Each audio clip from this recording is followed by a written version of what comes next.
more formal meeting protocols after. I want to thank the Board of Education for being here to present their, let me get the years right, 2022-2023 operating budget.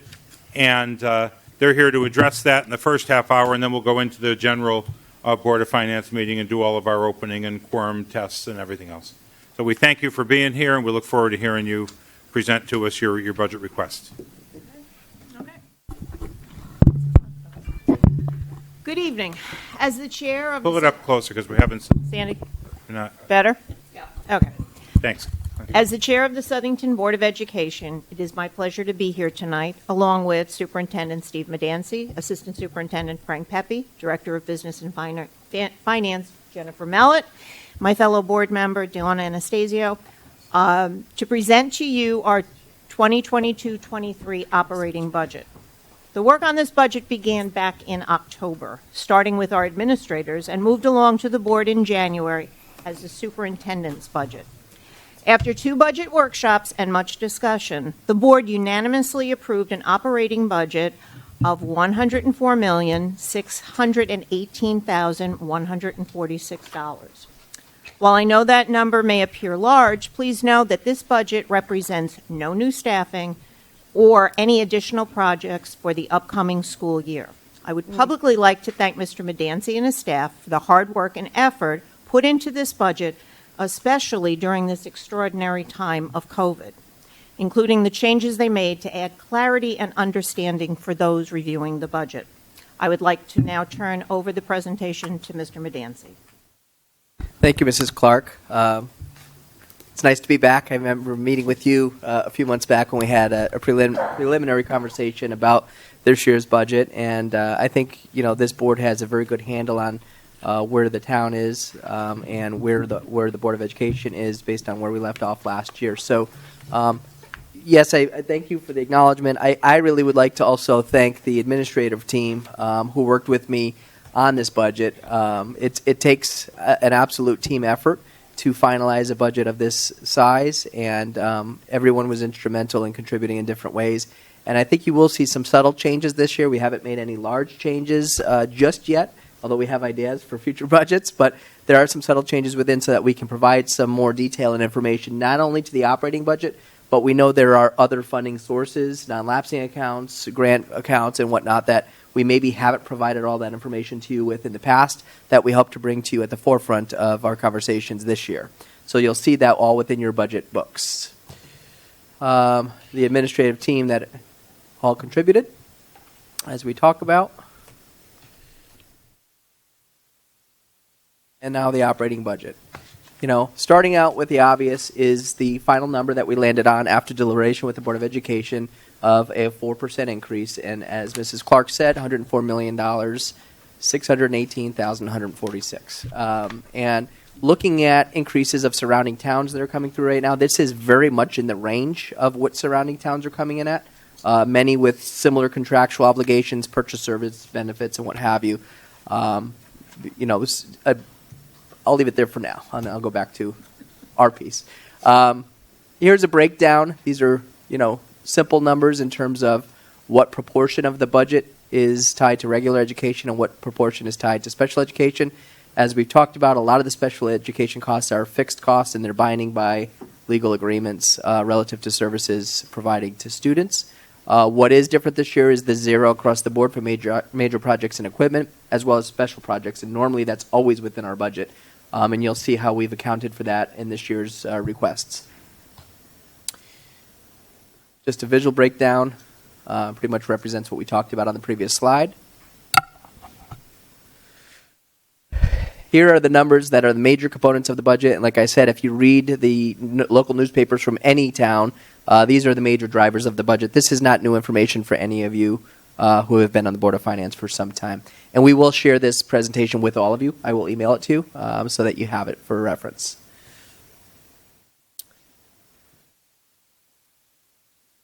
Visually, clearly you can see, again, the major drivers. Okay, components of the regular education budget increase. So salaries always make up a major portion of the budget, of any education budget. As my great friend and mentor and a special person in my life always said, Karen Smith, we're in the people business. You know, we don't make widgets. We don't have profit margins. Our business relies on big people to educate little people.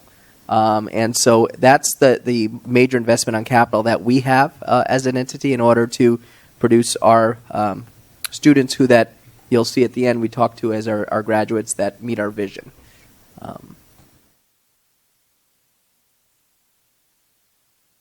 Again, when you looked at the previous budget of the 93 and 27 million respectively, that's where you get the 1%, 3% around purchase services, salaries, benefits, what have you.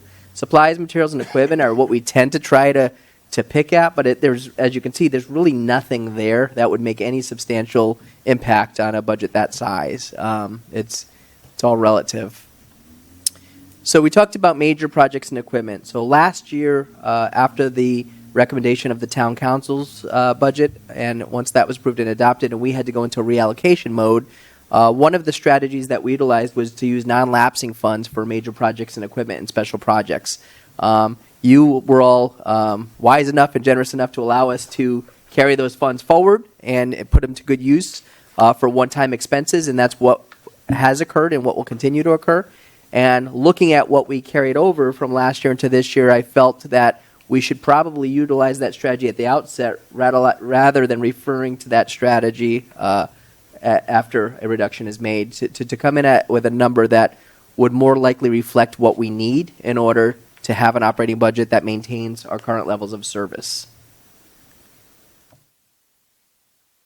Here are the things that were part of the reallocation plan last year in addition to major projects and equipment. So once the town council made their recommendation for our budget, it did not meet what we needed in order to have sustained level services, especially considering the positions that were proposed in the budget and had been approved by both the Board of Education and I wouldn't say, here we talk about line item control, but I think when we had conversations at a Board of Finance, there was definite justification as to the need for those positions, and I think your recommendation to the town council would have allowed us to fund those needs. But with that said, we didn't meet those financial obligations, and so through the grant funds, we used an alternative funding source and put these operating budget positions, not just the new positions, the 12.25 FTEs were never part of a new position of last year's budget. Those were always in our budget, and those would have been positions that would have been layoffs had we not used grant funds. And so what you see here is a combination of the FTEs that had always been part of our operating budget and then the remaining positions, which were the new positions, and not many of them. As you can see, 1 FTE for a substitute RN and 2 special ed teachers. But those 12.25 FTEs had always been in our budget and were not considered technically new positions. When you look at, I think I've answered this question many times in years past to our Board of Finance. What are some of the things you're doing to find efficiencies? This is a grant that we pursued heavily. This is not an entitlement grant. It was not given to every district. But this, as you can see, over $800,000 in savings, which will be built into our replacement cycle for technology over the next several years. As a result of obtaining this grant. And credit goes to our technology manager, Tyler Savage, for pursuing this grant. He and I talked about it early on, and I felt it was an opportunity that could help us find an efficiency. So while you don't necessarily see this inserted to our operating budget, what you will see this is as a reduced line item in future operating budgets because of the grant funds that we're going to use to offset the replacement cycle for devices. Another area that we used the ESSER funds for, the Summer Academy and Credit Recovery. Typically, we educate around 200 or so students in extended school year, Summer Credit Recovery. This year, it was over 800 students. The needs were exponential. In addition to servicing those students, we provided transportation, which is something we've never done for summer school or extended school year, working with the bus companies. And we had to work creatively as well with the Teachers Association to find staff that were motivated enough to continue to work the summer programming given the rigors of the COVID school year. So that was part of where the funding went to. I think this year the class sizes that we have in grades 2 and 3 are something that were absolutely a luxury due to the ESSER funding. We would have never had class sizes that are around 14 kids, 13 kids this year. research tells you that if you're going to make an impact with class sizes, you can count 22 kids, you can count 17 kids, that's not going to make a real impact. It doesn't make a significant impact on student outcomes until you substantially reduce class sizes, which is where we aimed for below 14 in all second grades. And in grades where we were not able to achieve that, or schools I should say, we assigned co-teachers to a classroom. We just had some facilities that didn't have enough classrooms to accommodate the added teachers due to the reduced class sizes. So we resorted to a co-teaching model in that case.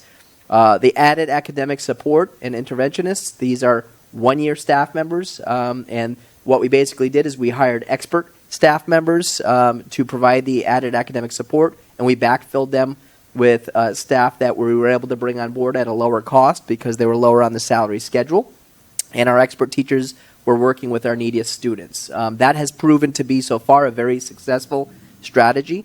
Much to the chagrin of our administrative team, and we were talking about this again today, why can't we keep these folks for one more year? It's working. Well, I said this was a one-year investment. We knew going into this, we told all of the staff it was a one-year investment because it does rely on grant funding in order to continue.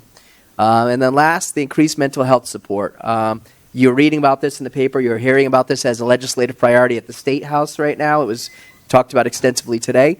The mental health, behavioral needs of our students are substantial right now. And it's well beyond kids getting detention for a fight or insubordination. These are kids that are coming into school having severe anxiety, social anxiety, physical, emotional. We have lots of reports of abuse, neglect, what have you. It's something that's quite alarming, to be honest with you, in a community like Southington that we've not had it to this degree in the past. And so the mental health support was important for us, and that's something that we continue to look at ways to fund beyond this year. But again, that was for the ESSER funds as an initial strategy. Some people have asked, so if you had not used the ESSER funds for the FTEs, what would you have done instead? These are all items that have been either part of our capital plan or have been discussions with the Interagency Safety Committee regarding features that would certainly enhance the safety and security in our buildings, or one-time investments that would provide long-term results. I think I was here with you a few months back, and I remember you approving a fire engine for the town, and I thought what a sound decision that makes, because when the grant funds go away, you'll have a new engine to show for it, and so unlike salaries that you're spending that money but you don't have anything to show for it and you have to make up for those costs in future budgets, I think one-time expenses like redesigned entryways, HVAC enhancements within our buildings, or our technology infrastructure, which has virtually exploded with the added devices across the district from 1,000 or so to roughly 7,000 or so. It puts additional constraints on our servers, our switches, our wireless access points, and what have you, and we certainly could use those funds to help address that. Other areas where people say, okay, I understand capital expenses are one thing, personnel expenses are another thing. Where else can you find efficiencies? We're looking at special needs transportation. This year we did engage in a partnership with an organization called the ERC, and is where we take our outplaced students that are traveling to facilities outside of Southington, and we do a rideshare arrangement with surrounding towns and split the costs of that transportation. I will say it did not work out as well as intended because of the shortage of bus drivers. So we had big promises from the ERC, but they were not able to deliver, so we did have to return several of those routes back to New Britain Transportation. Thankfully, New Britain Transportation took us back because they were questioning in the beginning, why are you doing this? We've had this successful arrangement for years, and I explained that it was a partnership and a collaboration with surrounding towns and districts that I felt could benefit the taxpayers in our community. But they said, to their credit, if you need us, come back, and they knew we would, and we came back.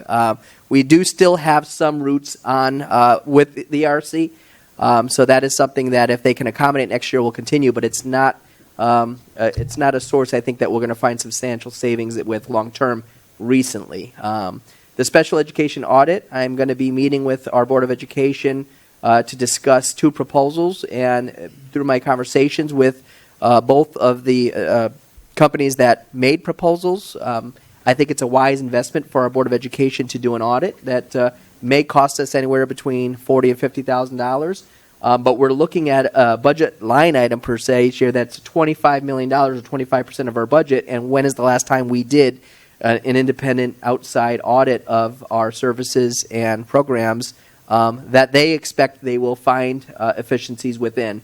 I've asked them for samples of audits redacted that they've done for other communities, and they've sent those our way. And indeed, from what we see within, they have. So I think this is a good opportunity with our Director of Pupil Services being a brand new employee pre-COVID, myself being a new superintendent, to come out of post-COVID with a level set of where we stand in special education, both staffing, programming, and finance. Revised transportation rates and procedures. Mr. Romano and I have had extensive conversations. Any of you who live around the schools know the volume of traffic around the schools right now. We're not sure if it's completely related to COVID, because it was a trend pre-COVID that a lot more families are driving kids to school these days than making them wait at bus stops or take the bus.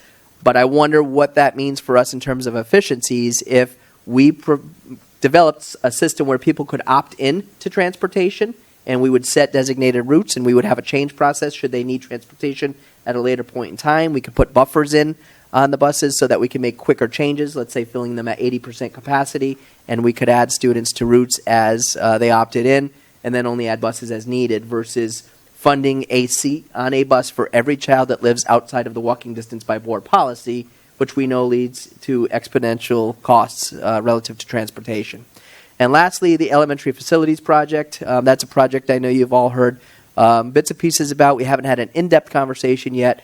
Our goal originally was to go to referendum in November of 2022. And what may have come from that would have been either the consolidation of our 8 schools into 7 or some more energy-efficient buildings that had less, maybe what I'll call cost avoidance relative to maintenance, if they were either newly renovated or new construction. What happened was a sudden change at the DAS up at the State Department of Office of School Construction. The person who was the director at the time resigned abruptly. We had just had a meeting with him on October 25th.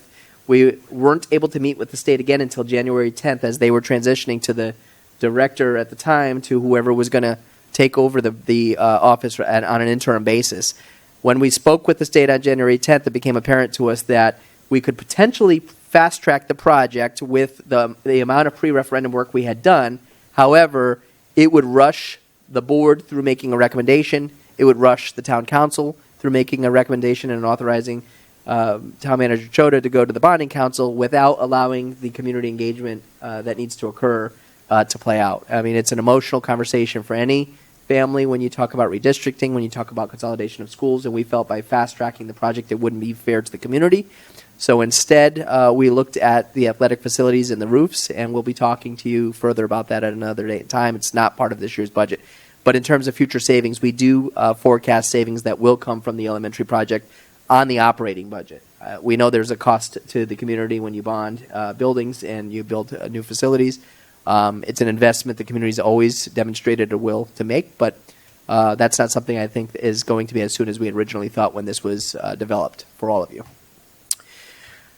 For future considerations, people will have asked, well, you've done this really robust summer programming, and families may come to expect it because this year has been no different than last year. In many cases, it's been more difficult. And so with that said, how are you going to fund it if that wasn't part of your application for the ARPESR grant in the fall? And they're not wrong. It's not in that application right now, so there is no funding for another year of programming. With that said, summer program can be considered a one-time expense if we're going to program to that degree just for one more summer.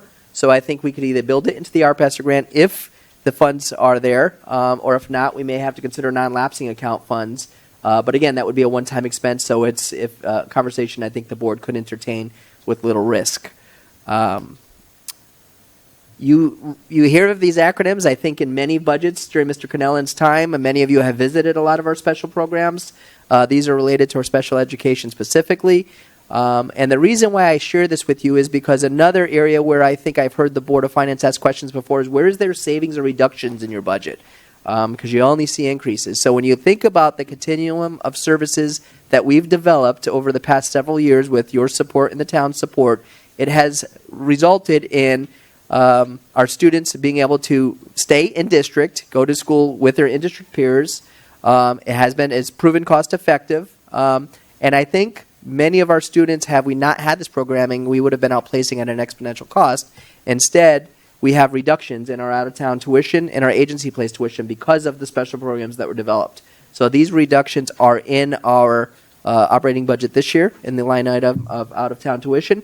And I would remind our board that this is a reoccurring savings because we would be paying for the tuition for these students year over year had we not found those programs and funded them. And then, quick historical flashpoint for all of you. This is just the history that I did not go back to 2017 because if you remember, that was the year there was not a state budget, and it just got to be very messy what it actually looked like once it all settled. So I said, let's just take a level set based on the most recent budget years without the drama of no state budget, and this is what we've come in the past 4 years. And so we look at, lastly, the enrollment. People talk about our school enrollment. We are still continuing, despite putting the elementary project off till 23, we're still continuing the pre-referendum work relative to school enrollment. So right now, as we speak, I actually just exchanged emails yesterday hoping to have this for you, but I may still be able to get it to you for our workshops, the most absolute current enrollment. And I think that's important information because we know there was a huge housing market turnover during the pandemic. And we know also of some of our school neighborhoods, Kelly School area is a good example. There was a huge turnover in families in terms of people that owned those homes generationally that had sold and moved on, and younger families are moving in, and that's going to impact our enrollment as well. And we also know there are several developments that are either just completed or are underway that will also impact our enrollment. But it's a good problem to have in many towns where enrollment's declining. Ours continues to stay steady or increase, which means people want to come to Southington. And I think you've all read and you know about through your conversations, you do a nice job setting a responsible mill rate each year and still providing tremendous services to people in the community. And that makes it attractive. Not to mention that you're centrally located, so you're accessible for people in many areas of the state. And lastly, what I was referring to when I said, what we hope to aspire to for our students, it is our vision of a graduate. And this is something that we don't just use as our mission statement. It's reflected in our curriculum. It's reflected in how we evaluate our teachers. It's reflected in how we communicate with our students. This is something that we try to live daily. And we're still working towards now more post-COVID how we can start to quantify this in terms of student outcomes and where do we have the demonstrations of these skills occurring so that we can prove that we are meeting the goal that we set for our visions of graduate. So any questions you have, I'll do my best, although I assumed a lot more questions would come during the workshop sessions. But if you have any initial thoughts or any things that you would like us to think about prior to the workshop so that we're prepared to bring that information to you, we're more than willing to listen.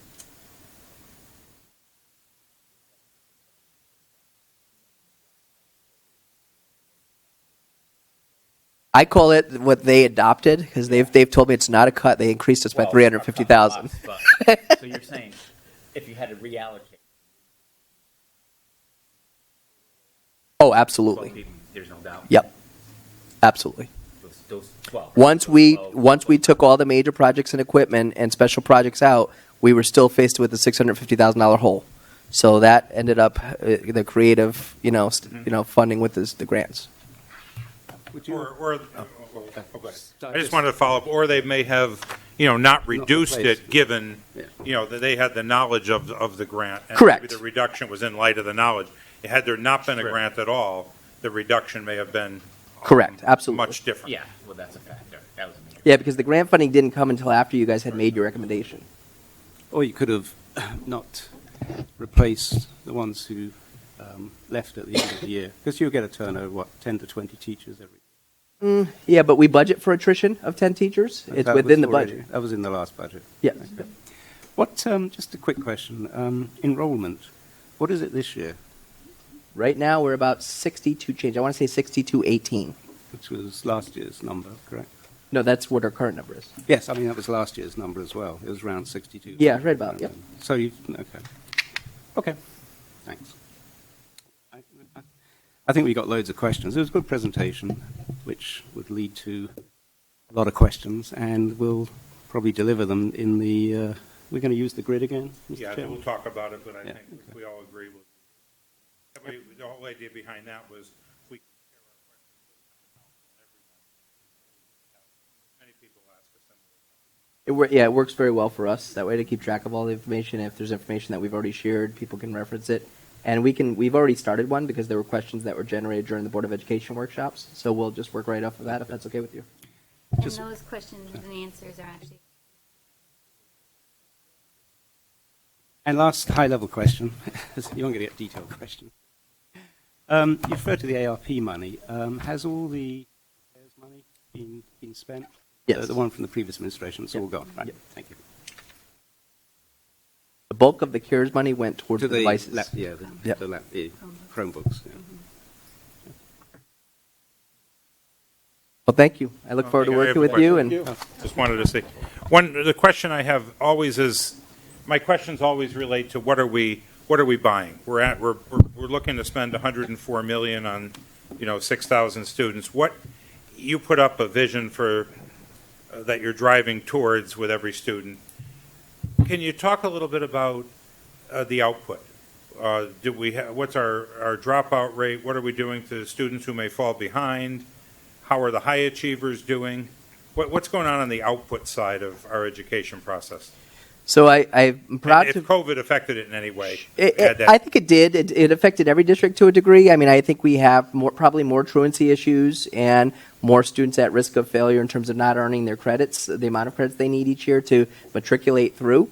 And so I think we definitely have worked hard on that. And that credit recovery model, in addition to the summer school, was something that's an output that we spent a considerable amount of time and funding on in order to help kids, regardless of whether they failed for the year or for a marking report, designing modules, if you will, that allowed them to do the work that they didn't get done and return a portion of the credit to them, back to them, prior to the end of the school year, so that kids had hope in the spring, so that they didn't say, well, I failed the second marking period, so it's no use in trying now because I know I can't pass. And if you know from being up there, if it's a semester course and you miss a second period, marking period, there's no need to try anymore because you know you're not going to pass. So we tried to provide a lot of those innovative types of opportunities for those students that were considered at risk.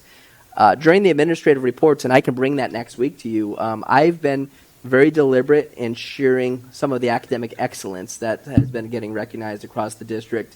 Lots of awards and honors we made top 10 for high schools in the state, and there was quite a few, I want to say over 100, for the amount of UConn ECE courses we're now offering to our students.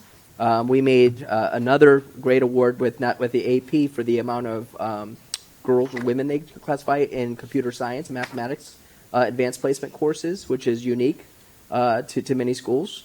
And we've had a lot of other academic awards that I've just highlighted at previous administrative reports throughout the past several months that are easy enough for me to pull and give you one list and just show you all of the things that are happening. I don't have them off my head tonight, but there's quite a few. So despite the challenges of COVID, I would say that our staff, both the teachers and administrators, have been amazing, truly amazing. And I was talking with the board member this morning about the curriculum and instruction committee that's occurring on Friday, and she's mesmerized at the quality of work that the teachers are still bringing forward despite the challenges they're faced with right now. So I would say that I'm very proud of what our teachers have done, especially compared to, I live in a different community. I know what I get for my investment. I also talk with surrounding, colleagues regularly, and they talk about the different things they're doing. And I don't often compare what we're doing to them when I'm talking to them, but I'm thinking about what we're doing when they're telling me what they're doing. And I think we're doing a very good job for what we have.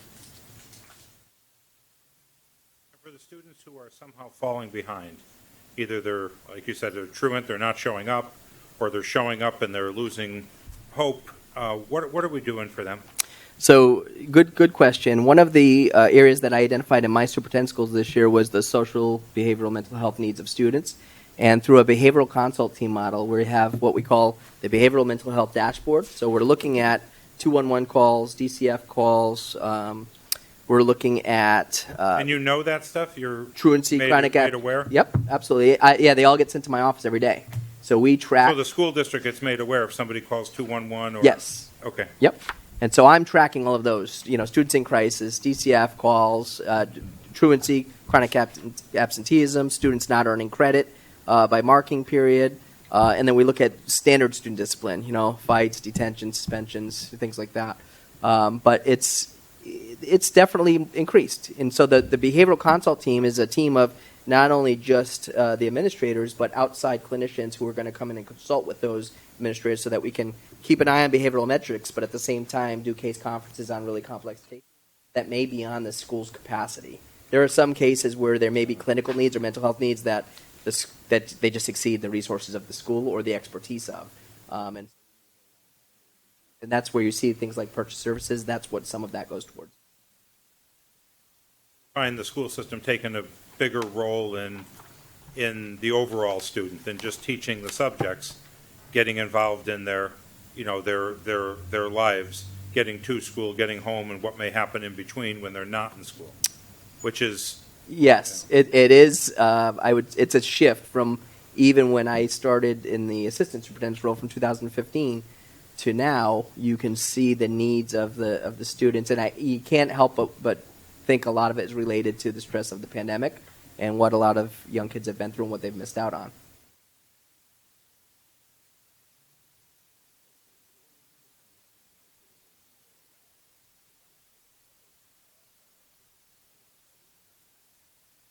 Yeah. Where are the kids kind of almost back to? No. 'Cause No. Didn't you add teachers to help for that? Correct. process? Yes. Okay. Yeah. So there's still. Yeah. I would love to say, yeah, everything's right where it should be. That would be It's disingenuous. for real, yeah. Yeah. Yeah.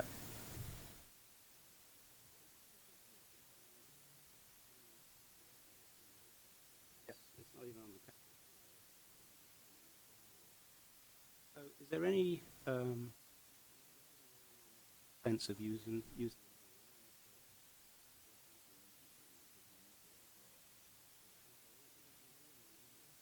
So, very good question. That's been a conversation Mr. Romano and I have been having since the fall regarding HVAC.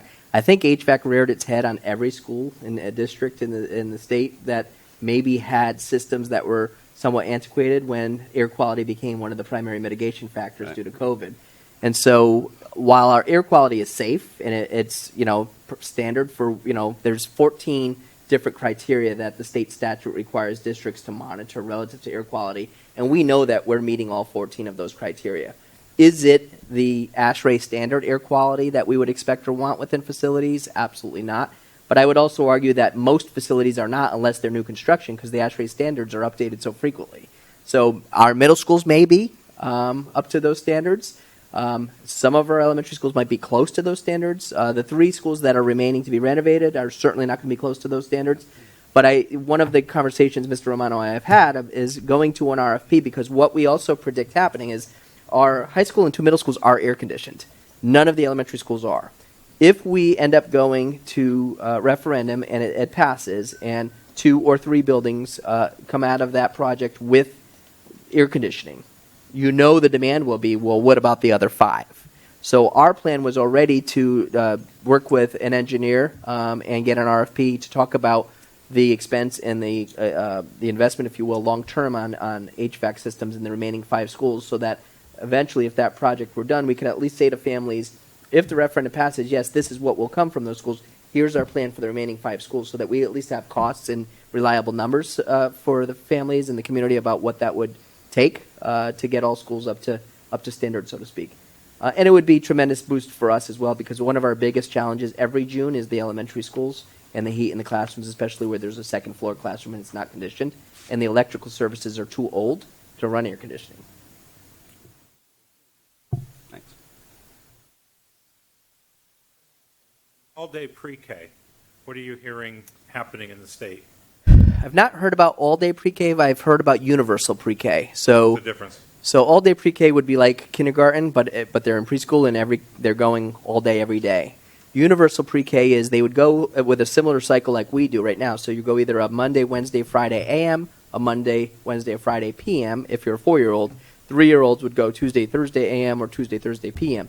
The difference is we have right now a set of students who, by law, we have to provide pre-K programming for, because once they come out of the birth to 3 programming, we start services at age 3.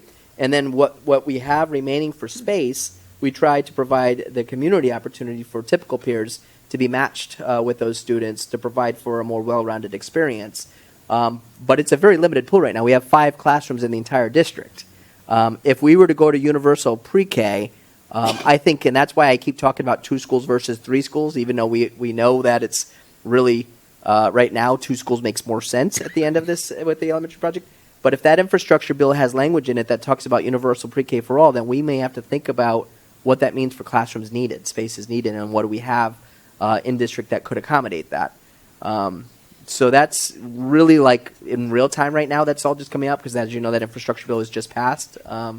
And I think in addition to that, we don't have the facilities results from the contractor SLAM is the contractor we're using that's doing enrollment and feasibility around facilities. They'll give us classroom spaces and the percentage of occupancy and use to determine if we needed to potentially maintain 8 schools if universal pre-K were to come into equation.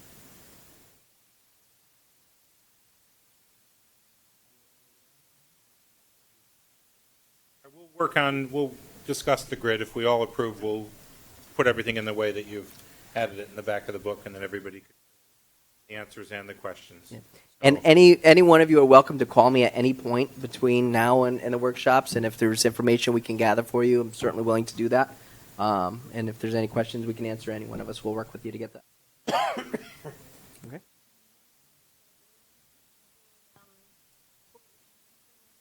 Know which one. We'll probably know at the end of the day Okay. tonight. All right. We might have to reschedule one of them. Okay. They're all 3-hour meetings. We were Is that Well- okay? I like that. That All works. right. That means done. Any other questions? Thank you all for being here. Got some toughies here. Hey, Joe. It's all good. My gavel. These? This is on your, this should have been emailed to you. Yes, it was. Okay. Sorry. Oh, All right. pass those on. Thank you very much. Okay, I want to call our meeting to order. It is 7:12, and this is the Town of Southington Board of Finance meeting of February 9th, 2022. Let's all stand for the Pledge of Allegiance.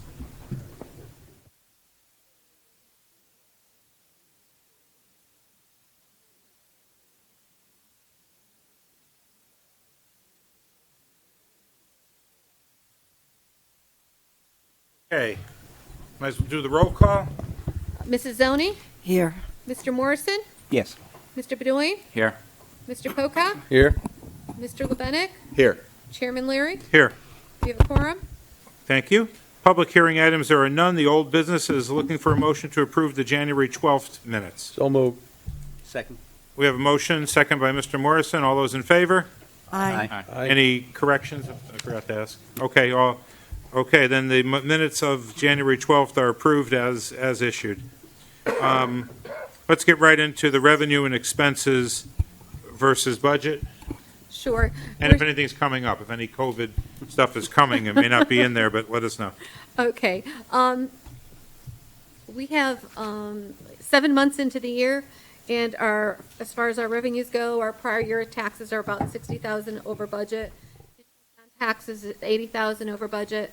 Building permit and fees are 190,000 over budget. I don't include interest revenue here because it's much on budget, which is a good thing. And then we have our Kerma equity that we received 76,000 more than anticipated, and our tiered our pilot program, which they've now combined into a tiered program, which is 18,000 over budget for.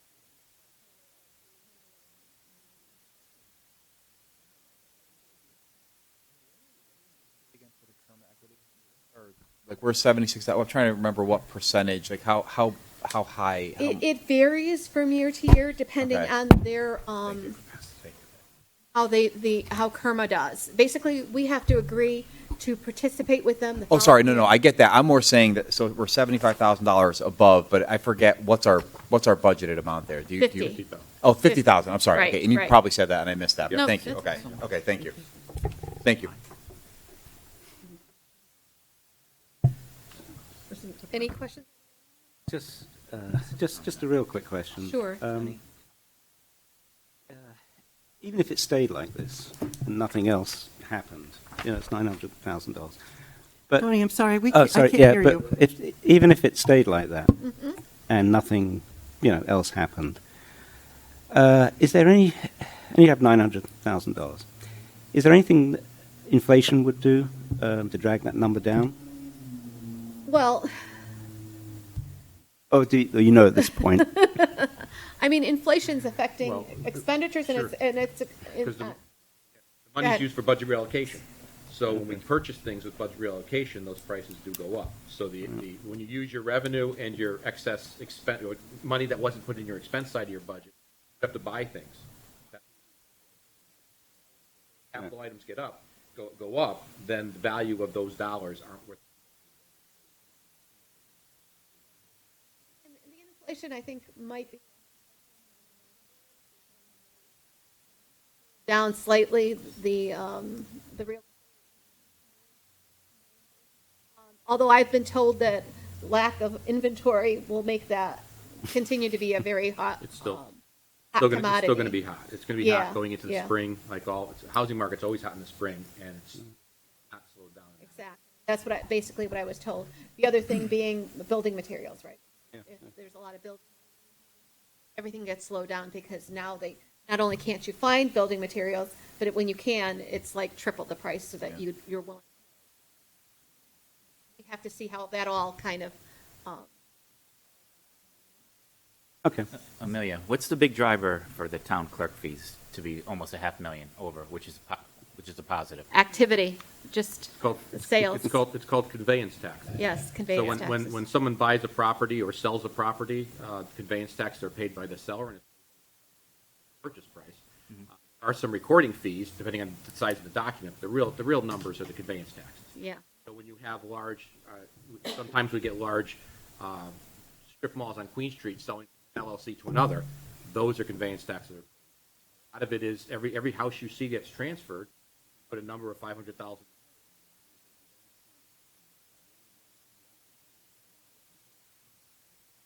So sales, property sales. Yeah. If someone were to refinance, do they pay a conveyance fee? They don't pay a conveyance tax, they pay a recording fee, so that's much less.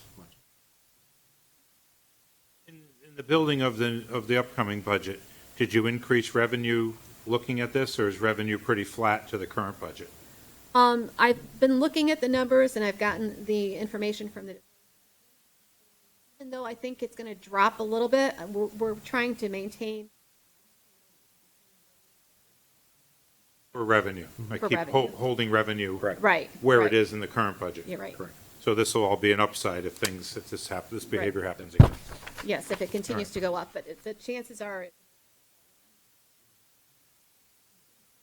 Okay. We thought it would taper off last year, but it's true, it's true.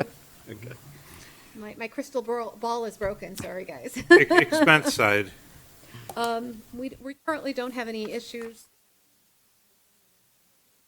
COVID-related expense, coverage, overtime? So far, the overtime with having the fire department is still pretty stable with its overtime.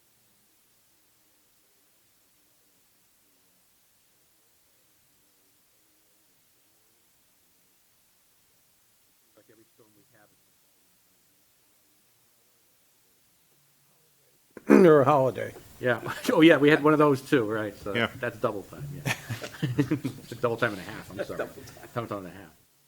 Our sand and salt resource. Sand and salt?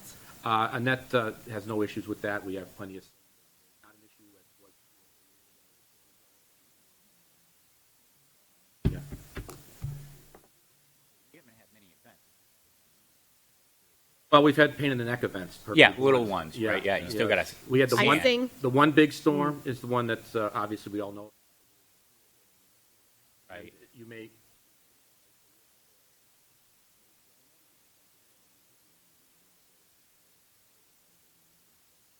Happens quite often.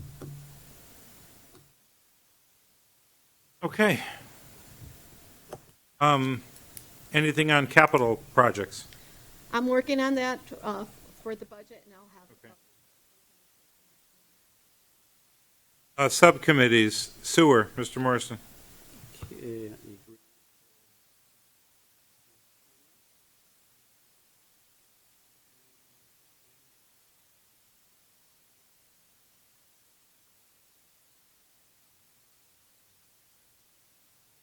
okay, just A couple of things. Purchased a net for the new phosphorus building in the plant, 21 grand. Not a big deal, but that's what happens when you have the building open. Leaves were getting in the tanks, so they just put up a net to stop it, which was the cheapest way they could think of to stop it. So that's great. In terms of what we're focused on, we started to discuss the whole sewer revenues and the sewer fund balance issue, which is we do turn over a good deal of money at the end of each year from our operating budget into the sewer fund. The sewer fund is now close to $10 million. So the questions that will be discussed in the next couple of meetings will be as follows. Are the rates set correctly? Number two, is the sewer fund, should we have a goal around that? It should be kept at X, and whatever X is. Just give you one example, the water board in town is at 3 million. Theirs is kept at 3 million. Ours is nearly 10 million. It's just, there's obviously differences in the operations. But I think we all feel that 10 million is a bit, is very conservative, for disaster recovery stuff. Which means that the staff is looking at a number of different projects that can use that, can use that money. And like, any other funds, we can use them for capital. So they'll look at a list of projects at the next meeting, which is tomorrow, to see if that can be drawn down. But, you have to sort of look at what is the correct sewer reserves, right? And the staff, again, is said they'd reach out to, various sewer operations, surrounding ones, to see what other people do, to see if there's any best practices that we can utilize. Otherwise, we don't have any kind of contextual information. It'll have to be set by our own judgment. So all those three things will be looked at. The rates, are we rates correctly? Should we lower them? What's the correct amount for the sewer fund? And if that's below, which I'm pretty sure it will be below where we are now, should we be using the difference in order to fund several projects? So we'll have all that information tomorrow, and we'll continue the discussion. That's it. Exciting times. Yeah, it is. A lot better than talking about 10 million in the red. A lot more positive. Public Works, True. Mr. Pocock, Mr. Bedoin. I don't have very much. The town manager stole the plowing, but there was a lot. But I steal it. I missed No, the thunder. I actually the cost item, because that's what we look at, was the snow plowing and the sanding, and like you say, these little storms. Like I talked to Gabe, they take a lot of product. So, and time they're coming in at midnight, 1 o'clock, 2 o'clock. And that's a big thing with them. Other than that, I don't have very much with anything else going on. That was the big money cost item.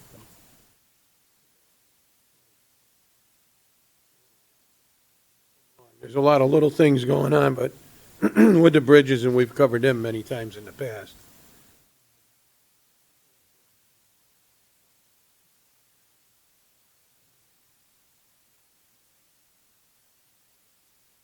I mean, to do the short open space. Yeah, let's do open space, too. Is anything going on? There's quite a few things going on. We didn't have a meeting. One of our meetings got canceled. We have a special meeting tomorrow afternoon at 4 o'clock. But our Pleasant View, which is right next to the Apollo School, and all these, the Grosky Barn out there on Berlin and East Street is having a new roof put on it. We just finished the leaf project up. Excuse me. And we're looking at a whole bunch of new initiatives.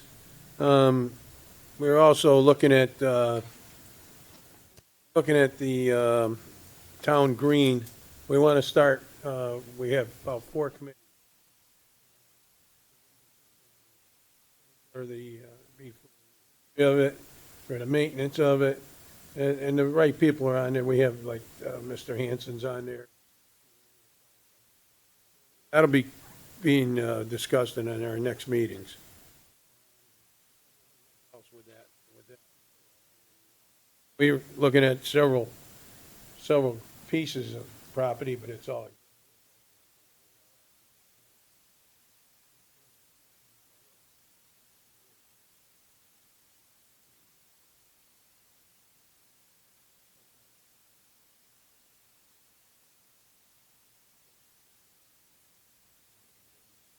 Got in 1 minute. I just want to, I don't want to forget that the passes are down the town highway garage for bulky waste. And they're also going to have little houses down there now for.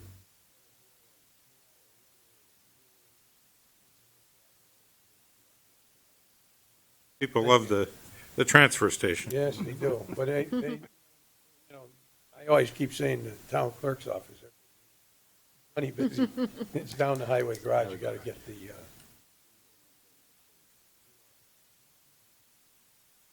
Okay, Self-Insurance Committee, Mr. Lebenik, Mr. Bedoin? Yeah, I wasn't there. Actually, I don't think we had our meeting in January, right? Did we have our meeting next week, or did we have a meeting in January? We have our meeting next. Yeah, we have our meeting next No, week. we skipped January. Yeah, we skipped January. And we're having our meeting next week. The only two things I would add that'll be potentially relevant to our discussion for the overall budget is the Self-Insurance Committee can vote to amend the recommendation through March meeting. So there's the potential that'll be on the agenda in February. And the second part is talking about funds. It'll also be on the agenda at our meeting next week to look at our reserve fund policy. So that's another thing that could potentially have an impact on the funds that the Self-Insurance Committee could recommend are utilized, and that would have obviously an impact on the budget overall. So just a couple of things that, not forecasting anything, but that could impact the budget at our next meeting. Favorably? Yes, it's, Yeah. Okay. that's, Yeah, that's the favorably, positive yeah. side. Well, Yeah. sorry, It's only favorable. let me say this. Yeah, potentially, yeah, but not forecasting anything. I mean, I guess. Yeah, I understood. Yeah. You can do it before the 18th of February, I'd appreciate it.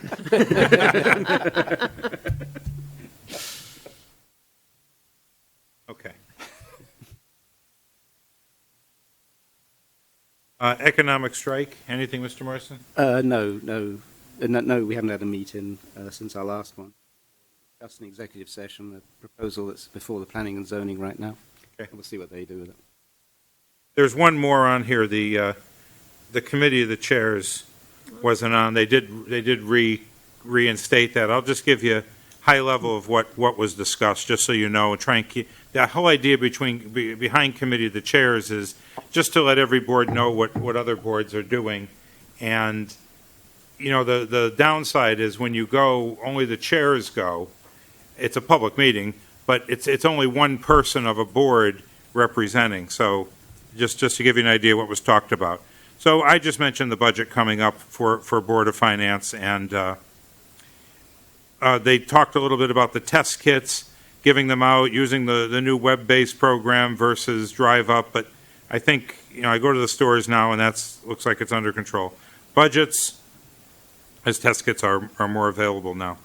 We're working on the budget. There are tax abatements being worked on for veterans and businesses.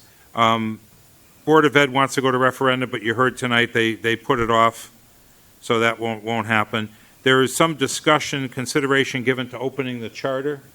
So with that, if anybody knows of any language in the charter that may need to get revised, we should just elevate it. They'd only be open for a limited time for certain areas, but if there's something of concern, we should raise it. So let's all look at the charter in terms of finance and see if there's anything in there that needs to be adjusted. I don't know what particularly they're targeting. So, Board of Ed was the same story about the schools. They just talked about some options of what to do with Kelly, Daranowski, and Flanders, the three that have not been renovated. And that was pretty much the summation of what happened at the Committee of the Chairs. And now we'll go to Board of Finance related committees and liaison relationships. Investment Committee, Mr. Bedoyan? I have nothing more to add. Okay. Anything going on in the Fire Commissioners, Mr. Pocock, Mr. Bedoyan? I haven't been there. You still want us, Mr. Chairman? I find that's helpful. think it's helpful. I Kevin mean, did too. it's not an official Yeah. committee by any means. No, It's just a pipeline back. If, like, for example, it doesn't, some things don't matter. We're not here to micromanage. That's why we have management in place. We're governance and oversight. But one of our fire trucks was involved in an accident. It got sent back to the manufacturer to get rebuilt, because it stays under warranty if that happens. Little things like that. If we just know about things that affect the dollars. Well, Do they have the right equipment, the right amount of equipment? Are the buildings in good order? It's good to have the liaison relationship, but it's not mandatory. It's not every meeting, it's not a standing committee, so it's just a liaison relationship. I think if we keep it in place, they know to contact either of you if there's a question, and I'm also considering we do something similar with the police department, too. If something's going on, they can just contact us. But again, they can contact us at any time anyway. So they're nice, and they were good going through. The fire department may open the master plan, so I think certainly there it may be Well, it's be quite wise to interesting have it. because you build a relationship between them, and I know that.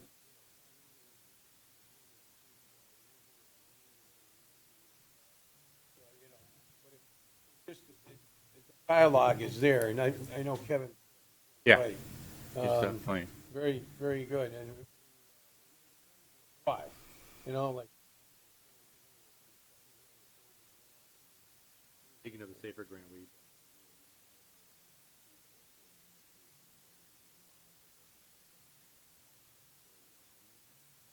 2 weeks virtual now. I think they're in the.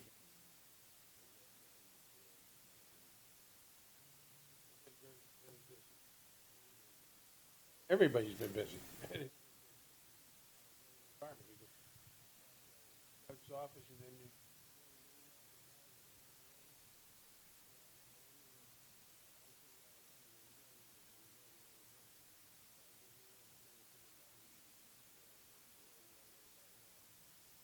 Just want to mention, too, the vice chair, Joe, and I met with police and fire, something that we did a few years ago, and then went again this year, just to go in the room and see what they look at and learn what's important to them. And we were happy. I think they were happy that we went. It was a good chance for them to communicate, and I'm sure happy we went, because you see things you don't ordinarily see, different systems, different business processes. But again, anybody's welcome at any time to those departments have an open door policy with us. So at any time anybody wants to go there, there's no, certainly any department really. If somebody else wants to go over to Public Works or assessors or any other office and have a little sit down, it's certainly handy, and anybody's welcome to. I just asked. If you want to see one of my department heads, by all means. Okay, any other committee reports? Board communications?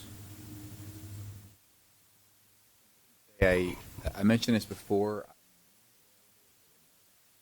Second workshop. I wish it's not for a trip to Pebble Beach. It's work related, so I'm not available that evening. I'll either have to miss that evening, or I don't know if there's a possibility of rescheduling it to either the 21st or the 24th. I apologize. I'm not available on the evening. How does everybody else feel about moving it, let's say, to the 24th? 24th is okay. Pebble Beach. What are the dates right now, John, that we have scheduled so far? My list.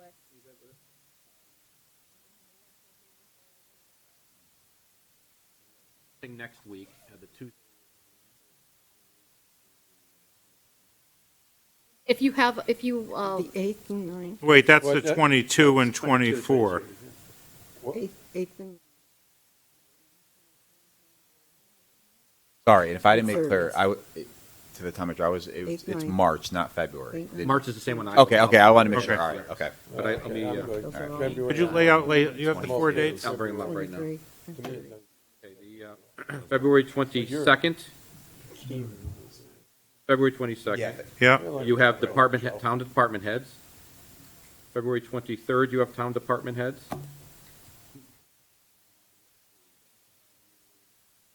Public hearing is on the 7th.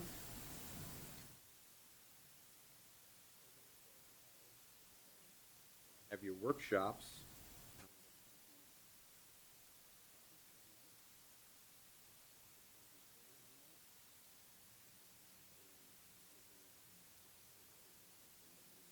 Yep. 22nd to the 24th, if you wish. 9th, I thought. Sorry, I missed those, 8th and Yeah. 9th. So it's 7, 8, Our 7 is the workshops. public hearing. So 7 is your public hearing, and then 8 and 9. Yeah, and I apologize to everyone. I know I'm unavailable. and you want to move the 22nd. 22 to the 24. It- Is that okay with everyone? I have no problem. If maybe we won't even get, you know, All we right, won't. we might, yeah, I appreciate it. Thank you. No problem. March. March. Yeah, March. So Thank just you. to clarify, 3/22 will have February 22nd will have department presentations. February 23rd will have department presentations. March 7th is our public hearing at the Apollo, Yep. followed by March 8th, and March 9th will be workshops. Then we have a little period, and March 23rd and March 24th are the last scheduled workshops. There's a good chance we won't ever use the one on the 24th, but we always schedule it. It just makes it better for FOIA, getting it on the record. So we're deleting the 22nd? Yeah, we're moving no 22nd. Put it on the Yeah. 24th. So it'll be 3/8, 3/9, 3/22, and 3/24. And your meeting, of Or, course. sorry, is- 323 and 324. 323 and 24. Yeah, 3/23. I And just that's wrote it wrong. 6:30. Okay. By the way, is it, would anyone have a problem? I think the I town won't be manager in said he's town. out of town. I won't be in town then. Well, I'm going to be very.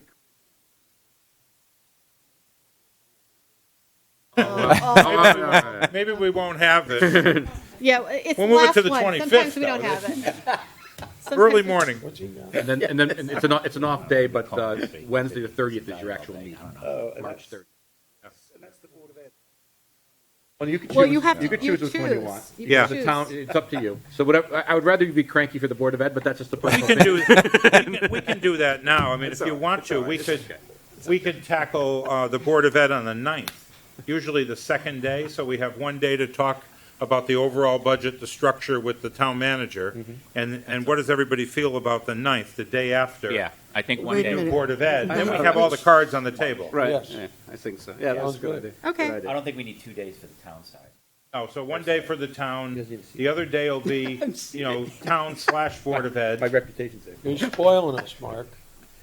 and then we have some time, a little breather, Yep. and we'll come back.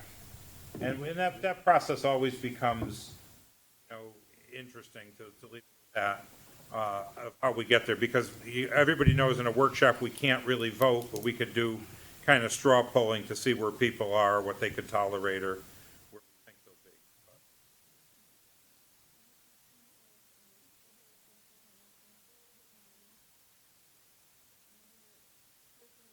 Departments, or do you 23rd want? and 24th. Yeah, No, 20 February. Oh, February, I'm sorry, you got it. February, February. 22nd, You're right. I'm 23rd. sorry, February 22nd and 23rd, town departments. Do you want to hear from the usual, or would you like to? Do you want me to send you a list of who you normally? We need to listen? hear, I know, well, two things. One is, there's an email out, which is what I've always asked them to talk about, and I think I do it on behalf of the group, but what we say is, come to us with what services, what do you do? What services do you provide? Because, sometimes, I always say this over and over, but the last thing the fish sees, the water it swims in. A lot of people work in these departments, and they assume everybody knows what they do. You say, highway department, we know, the whole world knows exactly what we do. But that's not true. They may know you plow, but they don't know much else. So I think it's important they say, what services do they provide? If they're going to do any new services, it's all written in it, you can find it in the old email. But any services that, and I have it, I can dig it out too. But any services that they're going to discontinue, add, either delete or add, or a service that they want to increase the service level of, they want to do more of it. And that's especially important with things like recreation. What are we doing? What are we changing? Is lacrosse in, or rugby's coming and something's leaving? Just like to know that. So, Yeah.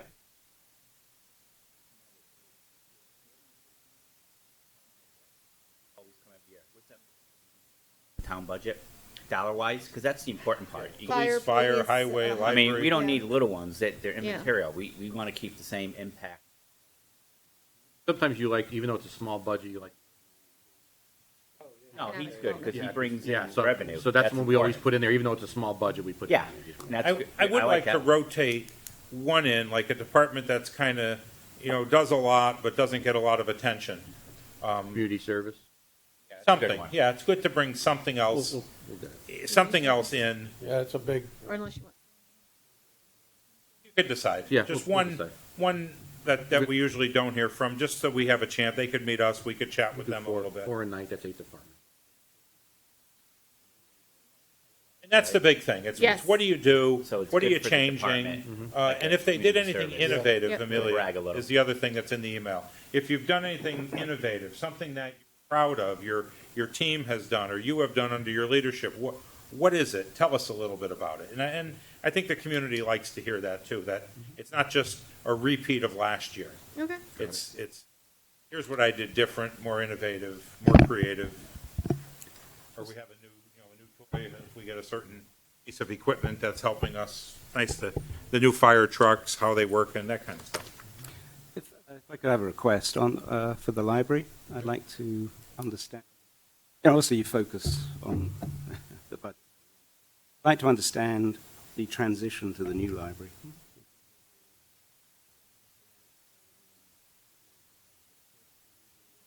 You don't have to go into too much detail, but I'd be curious to.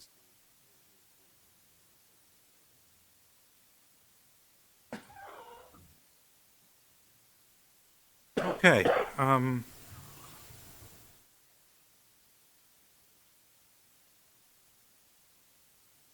Let's go into our general business, if that's. Mr. Chairman, I have two okay. matters of strategy, if I could. Okay, didn't. Right over. Obviously, you received the emails, but the public has not. First one is actually very good news. You all received my letter on the grant. Spike in one area, the rest of the area was pretty bad. Actually, it was 3.8%. Equates to about $4.3 million.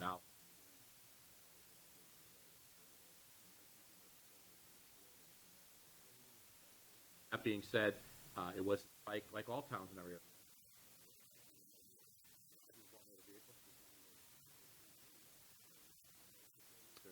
No interest rates. Also, some newer used cars, the value went up, which is unheard of. Old cars always seem to go down. As your parents always told you, the worst thing you do is buy a new. That's a good place to start. I'm not going to rehash everybody I thanked, but you saw my email. The other was the governor gave his State of the State address today. A lot of it was in there. The major change that's going to affect us, assuming it passes,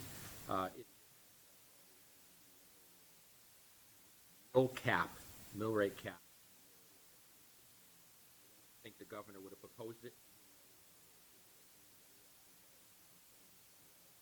Currently, he's using the number of 29, which is like he chose Southington because we're 29.03. That being said, if you look at the numbers I sent you, Southington gets a small reimbursement of about $13,000. That being said, if the number goes differently, the number may change depending on where that is. Can't stress enough, and I think I stressed in my email, that is not monies plus monies to the town of Southington. The town of Southington would have gotten that money with taxpayers from the state. So when the state says we're giving you $3,000 more this year, that's not necessarily so. I told you the numbers are lower than last year, about 13. So is it flat funding? Yes, it's flat funding on the negative side, but I think that obviously twofold. Number one is if it does go through, that's all well and good with the mill rate, but as I said to a reporter today, I trust the governor and I trust the legislature to do what they promised to do. But I've been doing this sometimes during bad times, start reducing promise. Said in open today was the fact that it will affect the same people you're trying to. No sense capping off your motor vehicles if the funding goes down from the state and we just have to raise their real estate. It's going to affect the same people. So I'm hoping that it's great. It's the fact that it evens out car taxes throughout the state of Connecticut. I think it's a great idea. The fact of the matter is funding sources have to stay. If they don't, then it's just going to wreak havoc in the next 5 or 6 years.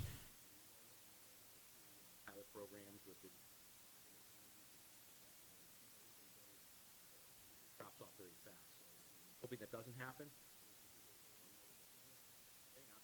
The person who owns the same car in Waterbury should pay the same amount they do in Southington. And I understand the ramifications would be if the funding drops. So we as Southington are still going to tax people at a set rate.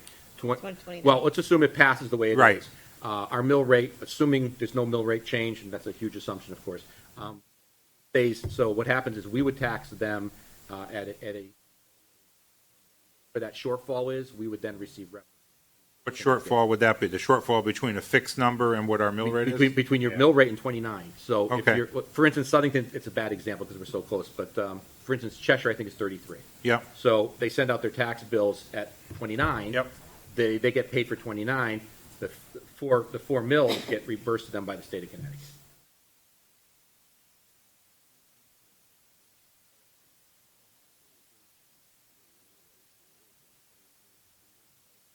They would get.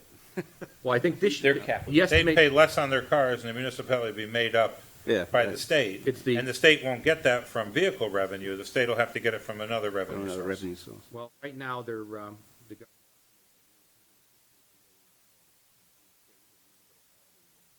70% more than 29 mills. So it's a good number, $169 million, a lot of money. Right now, obviously, manager is when there aren't resources in the state. Where do they look to reduce? Yeah. Okay. And Mark, the state has a surplus, right? Did he talk about that? Well, I didn't hear yes, it. the state has a surplus, and I know I should never say this, but the state has a surplus. It's like you saying that extra money in the bank when you have a mortgage on your house. So remember, the unfunded debts for the state are massive. Right. Currently, there is a surplus, to answer your question. That's good, though, Yeah. because they're always talking about they're going to be in a deficit of a couple billion. That's a positive, especially in the COVID era. Yes.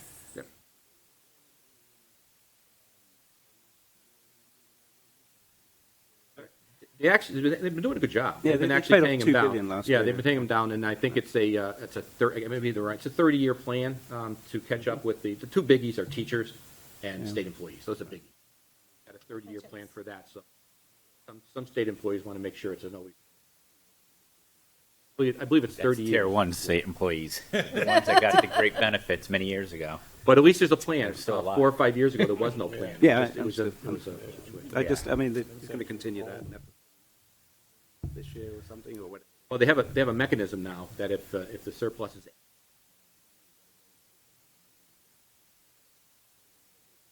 All right.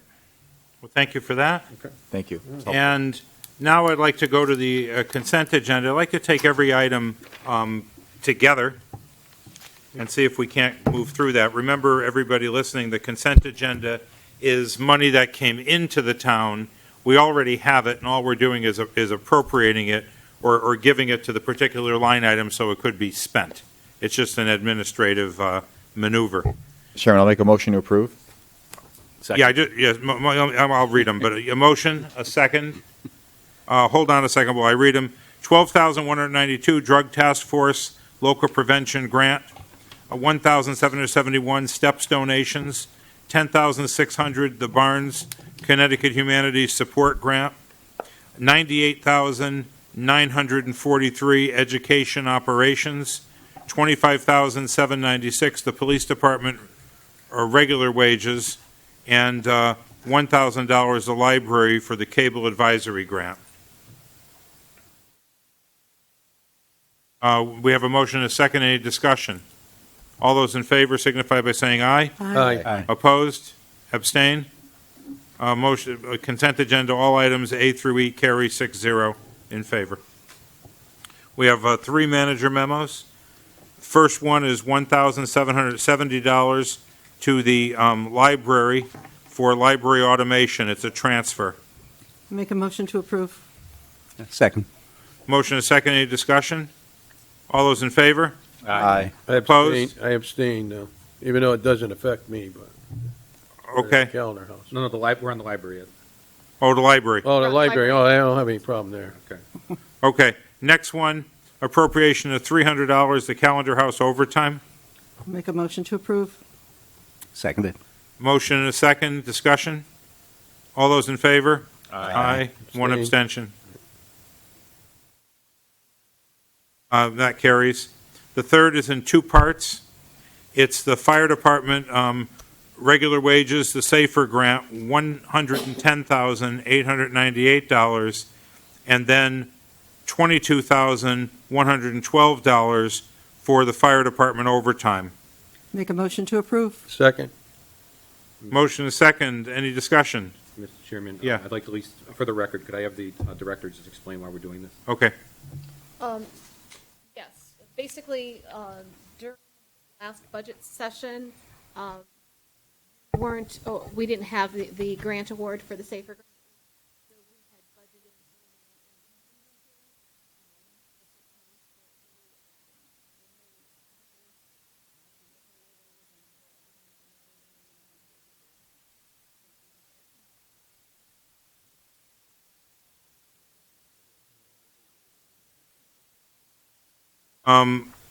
We have a motion and a second. All those in favor? Aye. Aye. Opposed?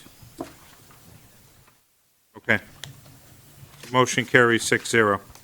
The next one is our favorite motion to adjourn. So moved. All right. Motion, we have a second? Yes. All those in favor? Aye. Okay, 7:52, meeting adjourned.